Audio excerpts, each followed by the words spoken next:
নমস্কার বন্ধুরা, সর্বাণীর হেসেলে সবাইকে স্বাগত। আশা করি তোমরা সবাই ভালো আছো। আজকে আমি গরমকালের একটা সবার খুব প্রিয় খাবার নিয়ে এসেছি, কিনা কাঁচা আমের চাটনি। এই গরমকালে খেতে খুবই ভালো লাগে, আর এখন একদম টাটকা আম পাওয়া যাচ্ছে বাজারে কাঁচা। আমি দুটো আম দিয়ে আজকে ঠিক অনুষ্ঠান বাড়ির মতো আমের চাটনি বানাবো। আমি খোসা শুদ্ধ আমগুলো লম্বা লম্বা করে কেটে নিয়েছি।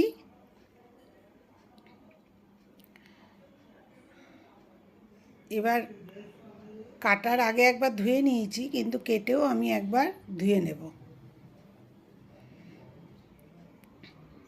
এবার ওর জন্য একটা ভাজা মশলার দরকার।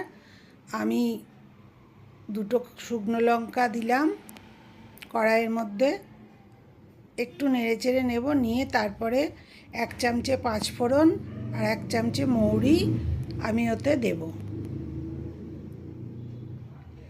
এইভাবে আমের চাটনি করলে খেতে খুবই ভালো হয়, এবং এই গরমকালে রোদের মধ্যে বেরোনো খাওয়া খুব ভালো, শরীরের পক্ষেও খুব ভালো এগুলো। এখন সবাই রোদের মধ্যে কাজের জন্য বেরোতে হচ্ছে সবাইকেই, গরমও পড়েছে খুব।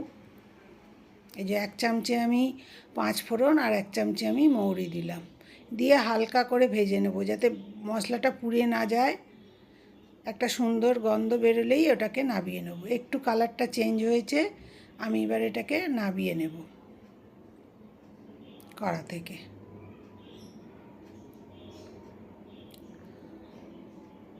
এবং খুব সহজেই খুব তাড়াতাড়ি এরমভাবে চাটনি বানানো যায়।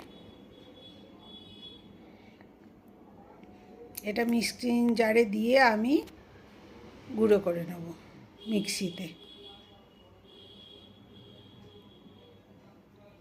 আমি 1 চামচে সর্ষের তেল দিলাম কড়াইতে, দিয়ে তার মধ্যে 5 ফোড়ন দেব। হাফ চামচেরও একটু কম দিলাম 5 ফোড়ন, আর একটা শুকনো লঙ্কা ফোড়ন দেব। আমি একদম আমগুলো একটু তেলের মধ্যে নেড়ে তারপরে জল দেব। আমি এরকম করেই আমের চাটনি বানাই।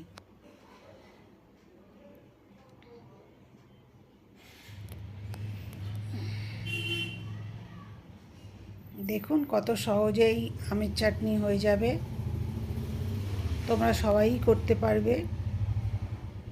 আমি আমগুলো দিয়ে দিলাম। আমার এই আমগুলোর অল্প হালকা আটিটা শক্ত হয়ে গেছে।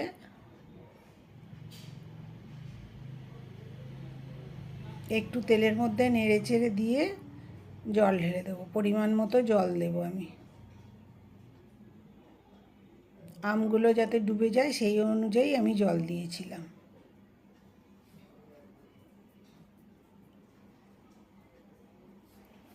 আর আম তো সেদ্ধ হতে বেশি সময় লাগে না, একটু ফুটে উঠলেই 2 মিনিটও লাগে না, আম সেদ্ধ হয়ে যায়। যে অল্প নেড়ে চেড়ে নিয়ে আমি ওর মধ্যে জল দিয়ে দিলাম। আমার যতটা দরকার ততটা জল দিয়ে দিলাম আমি।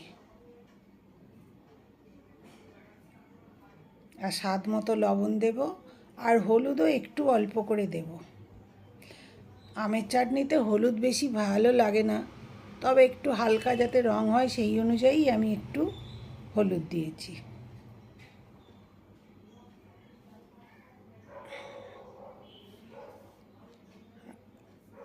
এবার মশলাটা আমি গুঁড়িয়ে নেব।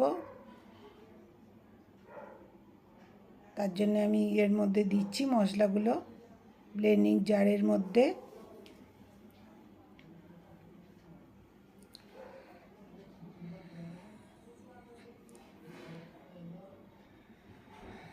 দেখো আমের চাটনি আম সেদ্ধই হয়ে এলো, গড়গড় করে ফুটে গেছে, আম সেদ্ধ হয়ে গেছে। এবার আমি এর মধ্যে মিষ্টিটা দেব। আমার আমগুলো একটু টকই ছিল, এর জন্যে আমি 100 গ্রাম চিনি দিয়েছি দুটো আমেতে।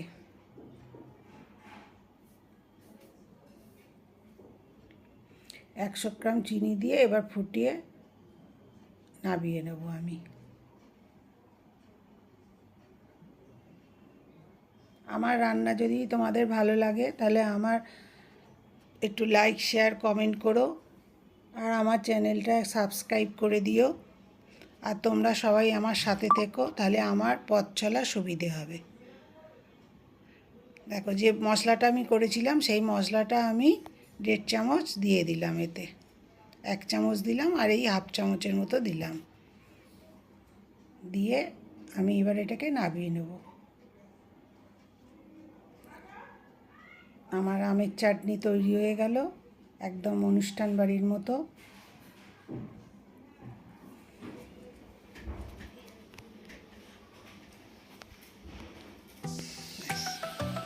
নামিয়ে একটুখানি চাপা দিয়ে রেখেছিলাম 2 মিনিট, তারপরেই আমি একটা বোলের মধ্যে ঢেলে নিচ্ছি। দেখো কত সুন্দর হয়েছে এবং খেতেও অপূর্ব হয়েছে।